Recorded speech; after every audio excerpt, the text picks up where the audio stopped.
2-3 tahun pula. Hak tu je dia kata kita promosi juga dengan tapi tak apalah pasal tak well ni. Dia tua tan ni mati dah. Cina anu orang tu hak kata Pak kata hekar. Jadi dia kayak situ lah. Dia kata mata dia ni kalau atas Pak kata hekar tu dia berasa kecil dia beli untuk similar. Mata apa makan saya sendiri gambar jadi tak pada nak beli Pak kata hekar. Nak beli untuk dia sendiri tu mungkin ataupun dia boleh cari pembeli lain. Waktu dia kontak kuat. Selagi Pak mereka ni bola ni dia kan kajian dia ada jauhi dengan pada kebajikan.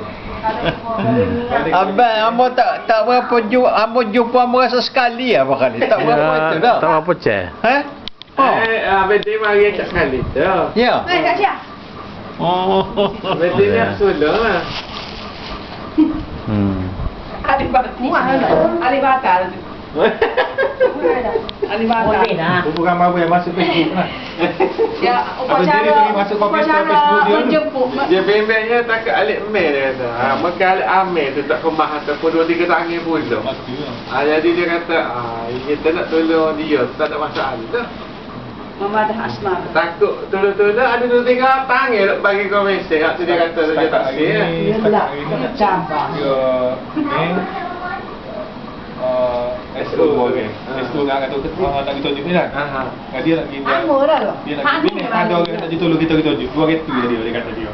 Pasal hak kita tunjuk orang yang pihak mati ni tu. Tak tutupnya tu. Dia ni lah, mail jangan sebut hak 2 orang. Kalau dia mau komisi tu mail seorang. Kita kena atur tu. Mail hak 2 orang tu tak boleh sebut lah. Dia mau komisi penerima. Saya tak jumpa lah. Kalau macam hari nak tolong tu dia ada tolong mail. Maksudnya bila mail nak bagi orang lain di Johor tu ada pahan tu apa? tak Tak ada pahan. Sebab kita director tak kenal. Ada pahan yang ya lah. tak ada betul lama lah. Tapi dia agak kat SO tu tak apalah. Tak ada lah. Tapi jangan beritahu lah kau Pasal Arif bawa dia. SO tu penerima komisi Siap juga. budak.